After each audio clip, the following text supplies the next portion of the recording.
شعیب اللہ خان صاحب کے بیانات کے لیے مفتی صاحب کے آفیشیل چینل کو سبسکرائب کریں اور زیادہ سے زیادہ شیئر کریں۔ جی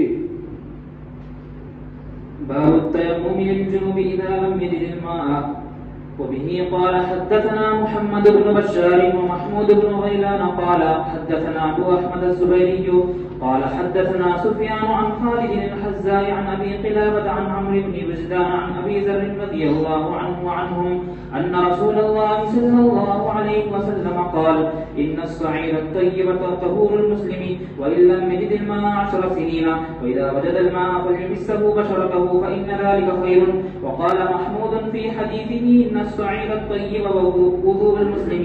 وفي الباب عن أبي هريرة رضي الله عنه وعبد الله بن عمرو وعمران بن حسين قال أبو عيسى وهكذا روى غير واحد عن خالد الحزاء عن أبي قلابة عن عمرو بن وجدان عن أبي ذر رضي الله عنه. وقد روى هذا الحديث أيوب عن أبي قلابة عن رجل من بني عامر عن أبي ذر رضي الله عنه ولم يسمه، وهذا حديث حسن، وهو قول عامة الفقهاء أن الجنب والحائض إذا لم يجد الماء تيمما وصليا. ويروى عن ابن مسعود رضي الله عنه أنه كان لا يرى التيمم للجنب وإن لم يجد الماء. ويروى عنه أنه رجع عن قوله فقال تيمم إذا لم يجد الماء. وبه يقول سفيان الثوري ومالك والشافعي وأحمد وإسحاق. جو بات ابھی میں نے عرض کی کہ ایسی احادیث ضرورت کی بنا پر اللہ کے رسول نے بیان کی اور پھر اس کے بعد حضرات صحابہ نے ہم تک پہنچائے.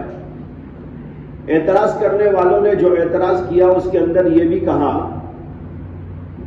کہ اگر کوئی مولانا، کوئی محدث صاحب، کوئی ڈاکٹر صاحب، کوئی انجینئر صاحب اس طرح کی بات بیان کرے تو سب اس کے اوپر اعتراض کرتے ہیں کہ بھئی یہ کیا بے حیائی کی بات ہے، تو پھر یہ کیوں بے حیائی ہوئی؟ اس کا جواب سن کے رکھیں. ان بے وقوف لوگوں نے اور جاہلین نے اللہ کے نبی علیہ السلام کے منصب کو نہیں سمجھا،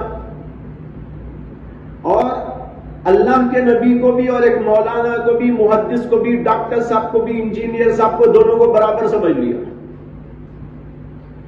ارے بھائی، اللہ کے نبی تو پیغمبر بن کر آئے ساری دنیا کی ہدایت کا پیغام لے کر. مولانا تو اللہ کے نبی کے تابعدار ہیں، وہ عمل کرنے کے لیے آئے ہیں اور ساری دنیا کو مسئلہ بتانے کے لیے تو آئے ہیں. اب وہ اپنی بیوی کے قصے بیان کرے یا ان کی بیوی مولانا کے قصے بیان کرے تو بے شک شرم کی بات ہے، بے حیائی کی بات ہے. وہاں پر تو رد و انکار کیا جائے گا بلا ضرورت ہے کہ اگر کوئی ایسا بیان کرے تو. لیکن اللہ کے نبی علیہ السلام کی باتیں نہ بیان کی جائے تو پیغام کیسے پہنچے گا؟ مولانا کا منصب نبوت کا تھوڑا ہی ہے، وہ تو صرف اللہ کے نبی علیہ السلام کے پیغام کو پہنچائیں گے. وہ اپنی بات تھوڑا ہی اس طرح کی بات لوگوں کے سامنے رکھ سکتے ہیں. ان کی زندگی کے پہلو کے اندر ایسا نہیں ہے پیغام جیسے کہ نبی علیہ السلام کی زندگی کے اندر کوئی ڈاکٹر صاحب، کوئی انجینئر صاحب، کوئی اور صاحب اس طرح کی بات کریں تو واقعی قابل اعتراض ہوگی، اس لیے کہ ان کو کیا ضرورت ہے اس کی.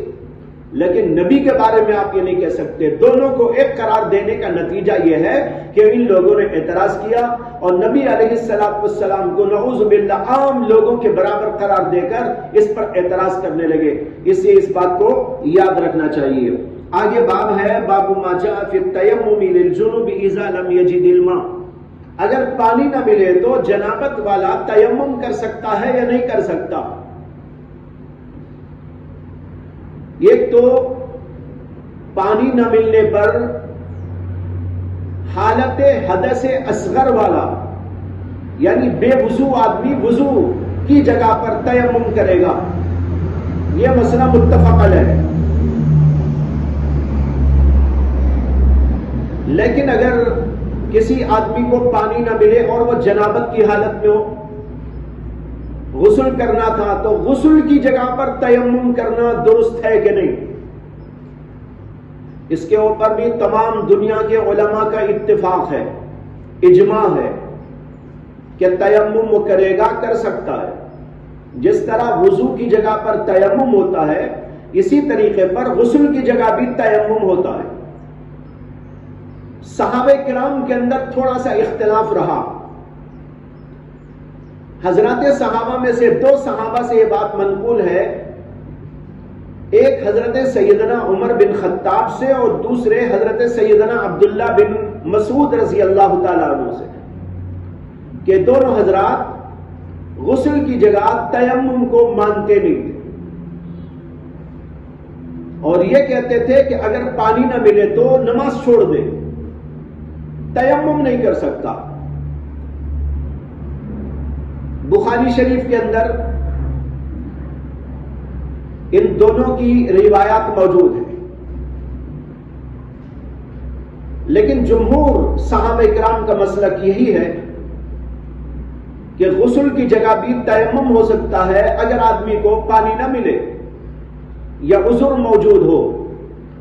جس طریقے پر وضو کی جگہ پر تیمم ہوتا ہے اسی طریقے پر غسل کی جگہ بھی تیمم ہوتا ہے. یہ 2 حضرات جن میں حضرت عمر رضی اللہ تعالیٰ عنہ ہیں، ان سے بعض روایات کے اندر منقول ہے کہ وہ اس کو مانتے نہیں تھے. روایت یہ آئی ہے کہ حضرت عمر بن خطاب اور حضرت عمار بن یاسر یہ دونوں حضرات ایک جگہ پر گئے تھے اور سردی کا موسم تھا. دونوں کو غسل کی حاجت ہو گئی، احتلام ہو گیا تھا.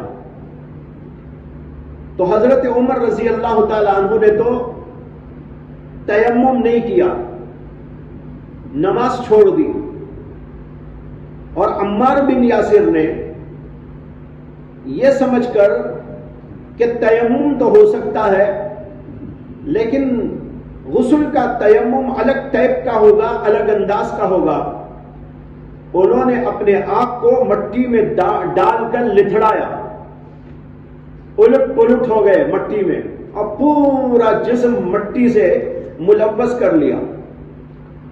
اس سے کہ غسل کا تیمم ہے نا، تو وہ سمجھے غسل کے تیمم کا ٹائپ الگ ہوتا ہے، انداز الگ ہوتا ہے.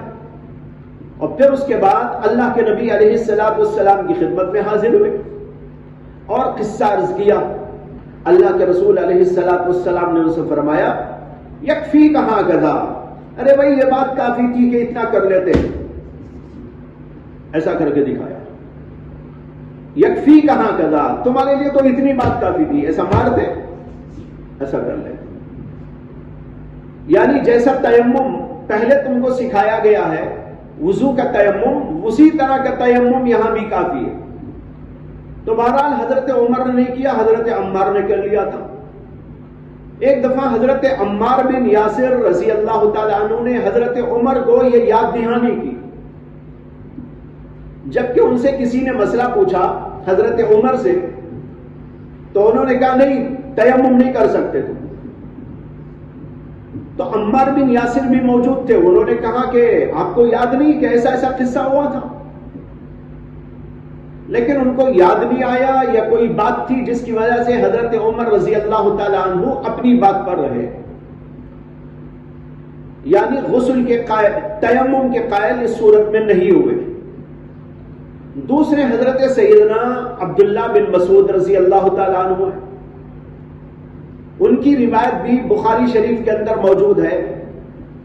تفصیلی روایت وہیں پر آئے گی کہ ابو موسیٰ اشعری میں اور ان کے درمیان میں لمبی چوڑی گفتگو بھی ہوئی.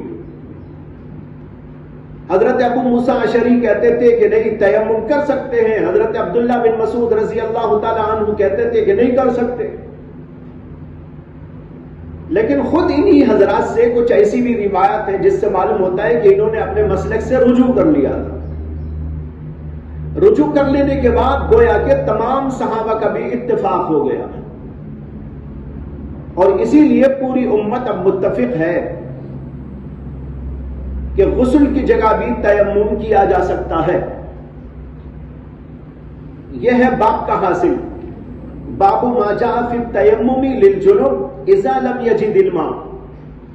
اس کے اندر حدیث ہے حضرت ابو ذر غفاری رضی اللہ تعالی عنہ سے ان رسول اللہ صلی اللہ علیہ وسلم قال ان الصعید الطیب طہور المسلم وان لم یجد الماء 10 سنین فاذا وجد الماء فلیمسه بشرته فان ذلك خیر۔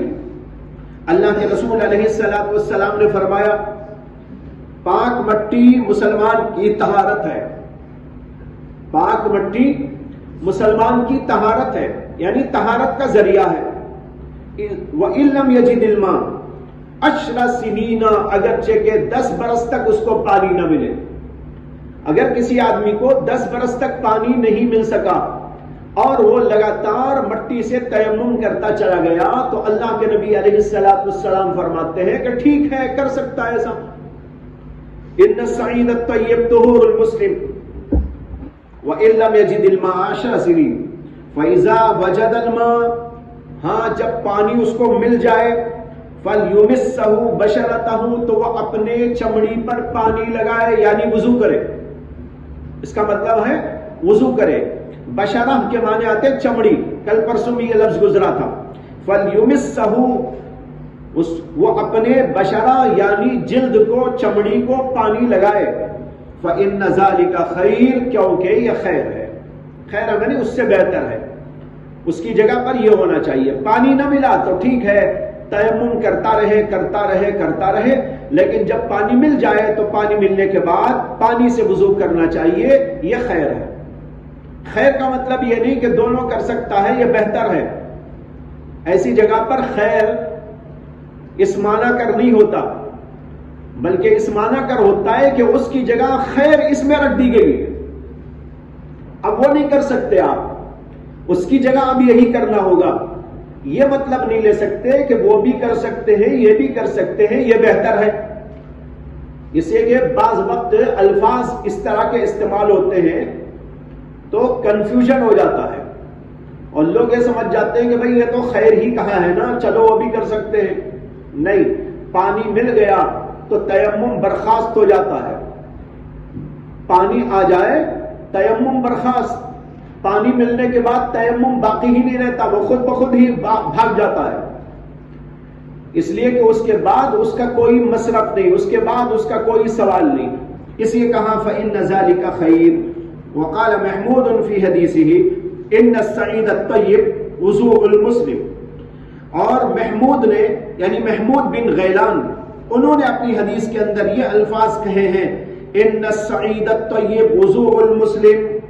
دیکھو یہ حدیث جو امام ترمذی نے اوپر بیان کی وہ اپنے 2 استادوں سے بیان کی۔ انہوں نے کہا حدثنا محمد بن بشار و محمود بن غیلان، یہ حدیث ہم سے بیان کی محمد ابن بشار نے اور محمود بن غیلان نے، لیکن دونوں کی روایتوں کے الفاظ میں تھوڑا فرق تھا۔ محمد بن بشار کے الفاظ تو وہ تھے جو اوپر انہوں نے نقل کر دیے، لیکن محمود بن غیلان نے یہاں پر یہ الفاظ بولے تھے ان الصعید الطیب وضوء المسلم، انہوں نے کہا تھا طہور المسلم، انہوں نے کہا وضوء المسلم۔ یہ فرق تھا کہ وہاں پر طہور کا لفظ ہے اور یہاں پر وضو کا لفظ ہے، اس سے امام ترمذی نے اپنے استاد کے بیان کا فرق بتایا۔ وقال محمود فی حدیثہ، محمود نے اپنے حدیث میں یہ بیان کیا۔ پہلے زمانے میں القاب آداب نہیں بولتے تھے، اب دیکھو اپنے استاد کو اور محمود نے کہا حدثنا محمد ابن بشار، ہم سے محمد بن بشار نے بیان کیا۔ اب ایسا بولیں گے تو اعتراض کریں گے، ارے بھائی ہم سے فلاں استاد نے بیان کیا، ان کا نام لے کر آپ بولیں گے تو لوگ اعتراض کریں گے، ارے کم از کم حضرت تو بول لو بھائی، ارے مولانا تو بول لو۔ یہ اصل میں کیا ہے، عرف کا ہے مسئلہ، ہر جگہ زمانے کا یا ہر علاقے کا الگ الگ عرف ہوتا ہے، اسی عرف کے مطابق اس زمانے میں اس طرح بولنے میں کوئی حرج نہیں سمجھتے تھے۔ حضرات صحابہ کا نام آتا ہے، آپ حدیث کے اندر دیکھتے ہیں حدثنا ابو بکر، راوی کہتا ہے ان نبی بکر ان عمر، اس میں نہ حضرت ہے نہ کوئی اور الفاظ ہیں بیان کیے جا رہے ہیں۔ اور عام طور پر راوی جتنے بھی بیان کرتے ہیں، آپ حدیثیں پڑھتے آ رہے ہیں، اب تک تو 100 حدیثیں آپ نے پڑھ لی، لیکن کہیں آپ نے کسی کے نام کے ساتھ کوئی لقب اور آداب کا لفظ نہیں دیکھا ہو، چاہے وہ صحابہ کیوں نہ ہو، چاہے وہ تابعین کیوں نہ ہو، چاہے بعد کے روات کیوں نہ ہو، سب کا نام لے لے لے کر حدیثیں بیان کی جا رہی ہیں۔ اب دیکھو اوپر حدیث ہے عن ابی قلابۃ عن عمرو بن بجدان عن ابی ذر، ابو ذر، کوئی لفظ اس کے ساتھ نہیں۔ اس زمانے میں اسی طرح بیان کیا جاتا تھا، اس کے اندر کوئی حرج نہیں سمجھا جاتا تھا۔ لیکن اگر اب کا عرف یہ ہے کہ اس کے ساتھ کچھ الفاظ ملا کر ادب کے استعمال کیے جاتے ہیں تو اس کی رعایت کر لینا چاہیے، لیکن رعایت اتنی بھی نہیں کرنا چاہیے جو حد سے تجاوز کر جائے۔ بعض جگہ پر القاب آداب کے لگانے میں حد سے زیادہ تجاوز کر دیتے ہیں، اور کہیں کتابوں میں دیکھ دیکھ کر لا کے فٹ کر دیتے ہیں۔ کتابوں میں کسی کے لیے استعمال کیا گیا، وہ لا کر کسی اور کے لیے فٹ کر دیا گیا، بظاہر ایسا لگتا ہے جیسے چڑھایا جا رہا ہو۔ چڑھانے کے لیے کہیں سے لا کے چرا چرا کے الفاظ فٹ کر دیے گئے ہوں، یہ بھی غلط ہے۔ اور آج کل جو ماحول لوگوں نے بنا دیا القاب و آداب کے استعمال کرنے کا، اس میں حد سے زیادہ تجاوز کرتے چلے جا رہے ہیں، یہ قابل نکیر بات ہے۔ نہ صحابہ میں ایسا رواج تھا، نہ تابعین میں ایسا رواج تھا، نہ تبع تابعین میں ایسا رواج تھا، نہ بعد کے بزرگوں میں ایسا رواج تھا۔ یہ بعد میں چل کر اجمی لوگوں کی پیداوار ہے، عرب کی پیداوار نہیں ہے۔ عرب بالکل سادے سیدھے سے لوگ تھے، ان کے اندر یہ تکلفات اور یہ تعمقات بالکل نہیں تھے، لیکن عجمی لوگوں نے یہ تعمقات پیدا کر دیے، تکلفات پیدا کر دیے، اور عجیب عجیب قسم کے الفاظ آداب یہ سب لگانے شروع کر دیے۔ اور بعض لوگوں کے تو جو ہے نام تو ان کا ہوتا ہے ذرا سا، لیکن القاب ہوتے ہیں 2-2 4-4 سطر کے۔ یہاں ایک حقانی صاحب آیا کرتے تھے پہلے، نام سنا ہوگا آپ نے، مولانا حقانی۔ مولانا تو نہیں تھے وہ، لیکن ان کو بہرحال مولانا حقانی کے نام سے یاد کرتے تھے۔ پہلے تو وہ تھے گویے، گانے والے، بعد میں اللہ نے ایک بزرگ کی دعا کے نتیجے میں ان کو دین کا ذوق عطا کیا، دینداری عطا فرمائی، پھر سب چیزوں کو چھوڑ چھاڑ کر وہ دیندار بن گئے، پھر اس کے بعد مقرر بھی بن گئے۔ اور ان کا جب بیان ہوتا تھا تو ایک ایک بیان کے اندر 1-1 لاکھ آدمی جمع ہو جاتے تھے۔ بنگلور میں بھی ہوتا، ہم چھوٹے تھے اس وقت میں، بچے تھے، پڑھ رہے تھے ہم لوگ، تو اس وقت کی بات ہے کہ وہ آتے تھے تو 1-1 لاکھ آدمیوں کا مجمع ہو جاتا تھا۔ زبان تو ویسی تھی ان کی، یعنی صاف نہیں تھی زبان۔ میں نے سنا کہ کبھی حضرت مولانا شاہ ابرار الحق صاحب رحمۃ اللہ علیہ ان کے ایک بیان میں چلے گئے تھے، تو ان کے بیان میں جب انہوں نے قرآن کی آیات غلط سلط پڑھنی شروع کی تو حضرت نے وہی ان کو ٹوک کر کہا، بیان تو کر دیجئے، قرآن نہ پڑھیے، پہلے قرآن کی تصحیح کیجئے۔ اسے کہ حضرت تو اسے برداشت بالکل نہیں کرتے تھے، تو حضرت نے ان کو ٹوک کر کہا کہ آپ کو بیان کرنے سے پہلے تو قرآن کی تصحیح کرنی چاہیے، بیان کرنے والے تو بہت ہیں، آپ بیان کرنے کیوں آ گئے، آپ پہلے قرآن کی تصحیح کیجئے۔ تو بہرحال وہ ویسے ہی پڑھا کرتے تھے، لیکن ہر چیز حوالے سے حافظہ اللہ نے بہت زبردست دیا تھا۔ قرآن پڑھتے تھے تو قرآن سے پہلے آیت کا پورا حوالہ، کہ قرآن کے فلاں پارے میں، فلاں سورت میں، اتنے نمبر کے رکوع میں اور اتنے نمبر کی آیت میں اللہ تعالیٰ فرماتے ہیں، بولتے تھے اللہ تعالیٰ فرماتے ہیں۔ تو ایسی زبان تھی ان کی۔ اور حدیثیں بیان کرتے تھے تو حدیث کے بھی حوالے دیتے تھے، اس کو بھی یاد کر رکھا تھا انہوں نے۔ بخاری شریف میں فلاں نمبر کی جلد میں، فلاں نمبر کے باب میں، فلاں نمبر کی حدیث کا نمبر بھی بولتے تھے۔ اور کبھی کبھی 1-1 حدیث کے 8-8 حوالے، 10-10 حوالے بھی دیتے تھے۔ تو بہرحال میں بیان یہ کر رہا تھا، وہ حقانی صاحب ایک لطیفہ سناتے تھے، اور جب لطیفہ سناتے تھے تو ہر چیز تو حوالے سے بیان کرتے تھے، وہ آیت کا بھی حوالہ، حدیث کا بھی حوالہ، مسئلے بھی کچھ بتاتے تھے تو اس کے بھی حوالے دیتے تھے، در مختار میں ہے، شامی میں ہے، فلاں میں ہے، یہ بولتے تھے۔ لیکن جب ایسے کچھ لطیفے سنانے ہوتے تھے تو کہتے تھے کہ بھئی اب تک تو آپ نے حوالے کا سنا، اب بغیر حوالے کا ایک سنو۔ یہ بے حوالے کا ہے. تو ایک لطیفہ وہ سناتے تھے کہ ایک کوئی شیخ صاحب بولے تو واقعی شیخ نہیں، وہ بن جاتے ہیں نا شیخ بننا تو بہت آسان ہے. ہرا پیٹھا باندھ لو، کالے کپڑے پہن لو، آپ شیخ بن جائیں گے. تو بہرحال ایسے کوئی شیخ صاحب تھے، وہ کہیں جا رہے تھے اور زوردار بارش شروع ہو گئی. رات کا وقت تھا اور اتنی زوردار بارش اور لگاتار ہونے لگی. پہلے تو وہ کہیں ٹھہرے رہے، لیکن زوردار بارش اور لگاتار ہونے سے ان کو اندازہ ہوا کہ اب تو یہ رکنے والی نہیں ہے اور یہاں پر کھڑے کھڑے تو حالت خراب ہو جائے گی. ہوائیں تیز چل رہی تھی. تو انہوں نے ادھر ادھر دیکھا اور ایک گھر کو کھٹکھٹایا تاکہ ان سے کچھ جگہ مانگ لے کہ رات یہاں بیٹھ کے گزار لوں. تو انہوں نے دروازہ کھٹکھٹایا. بہت دیر کے بعد اندر سے کسی نے پوچھا کہ بھائی کون؟ تو یہ صاحب جو ہے اپنے القاب و آداب کے ساتھ اپنا نام ذکر کرنے لگے کہ میں حضرت فلاں فلاں فلاں فلاں ہوں. اور اس کے ساتھ جو ہے انہوں نے کہا کہ میں چشتی القادری السہروردی اور فلاں لمبا چوڑا القاب آداب کے ساتھ میں بیان کرنے لگے. وہ اندر سے کہنے لگا کیا بات ہے، کیوں آئے ہیں؟ تو کہا بارش بہت زور کی ہو رہی ہے، میں بس یہ چاہتا ہوں کہ ایک رات کے لیے آپ کے گھر میں تھوڑا سا بیٹھنے کے لیے جگہ مل جائے. انہوں نے کہا جگہ تو مل سکتی تھی لیکن اتنے لوگوں کے لیے جگہ نہیں ہے ہمارے پاس.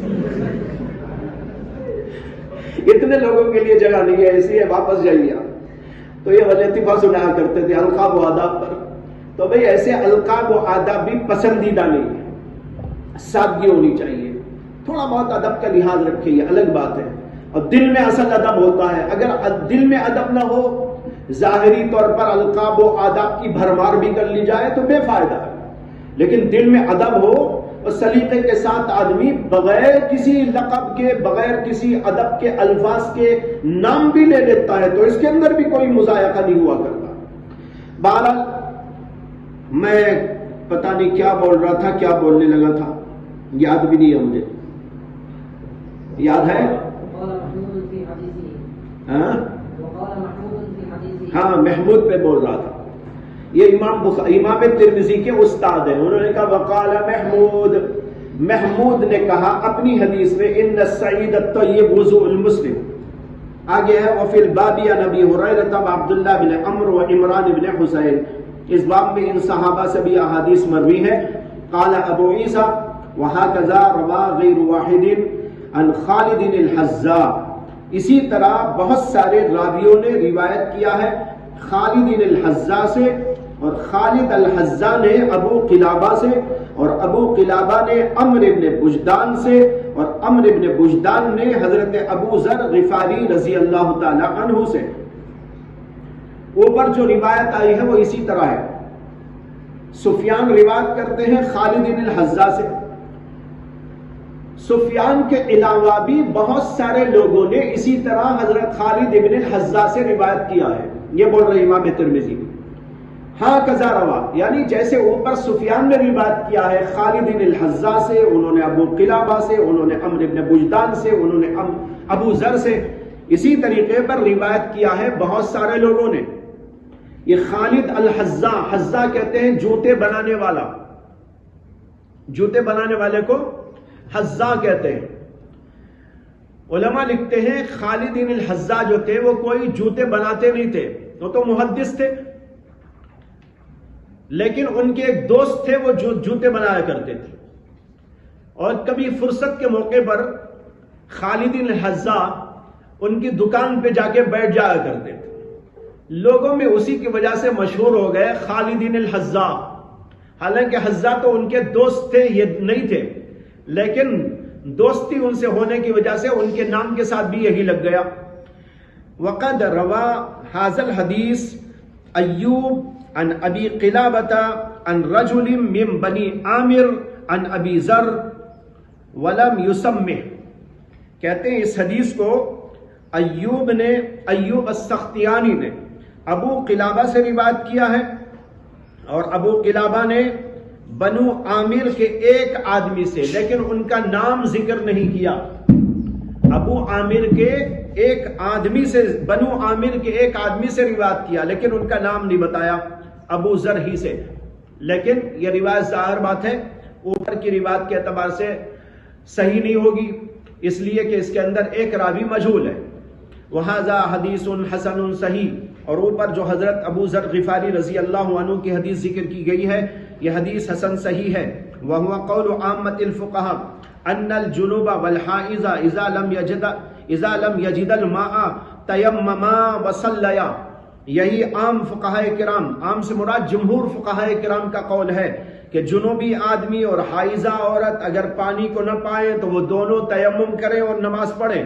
وَيُرْوَى عَنْ ابن مسعود أَنَّهُ كَانَ لَا يَرَى التَّيَمُّمَ لِلْجُنُبِ، اور حضرت عبداللہ بن مسعود سے روایت کیا گیا ہے، اور ان کی روایت بخاری شریف کے اندر موجود ہے. حضرت عبداللہ بن مسعود سے روایت کیا گیا ہے أَنَّهُ كَانَ لَا يَرَى التَّيَمُّمَ لِلْجُنُبِ، کہ وہ جنابت والے کے لیے تیمم کے قائل نہیں تھے. وَإِن لَّمْ يَجِدِ الْمَاءَ، اگرچہ پانی نہ پائے، پانی نہ پانے کے باوجود وہ تیمم کی اجازت نہیں دیتے تھے جنوبی کو. وَيُرْوَى عَنْهُ أَنَّهُ رَجَعَ عَنْ قَوْلِهِ، اور ان سے یہ بھی روایت کیا گیا ہے کہ انہوں نے اپنے قول سے رجوع کر لیا اور کہا يَتَيَمَّمُ إِذَا لَمْ يَجِدِ الْمَاءَ، اگر پانی نہ ملے تو وہ تیمم کر سکتا ہے. یہ ان کا آخری قول ہے. میں نے بتایا کہ دوسرے بزرگ صحابہ میں سے حضرت عمر تھے جو اس کا انکار کرتے تھے، لیکن ان سے بھی روایت ہے کہ انہوں نے بھی رجوع کر لیا تھا. وَبِهِ يَقُولُ سُفْيَانُ الثَّوْرِي وَمَالِكٌ وَالشَّافَعِي وَأَحْمَدُ وَإِسْحَاقُ. وَآخِرُ دَعْوَانَا أَنِ الْحَمْدُ لِلَّهِ رَبِّ الْعَالَمِينَ.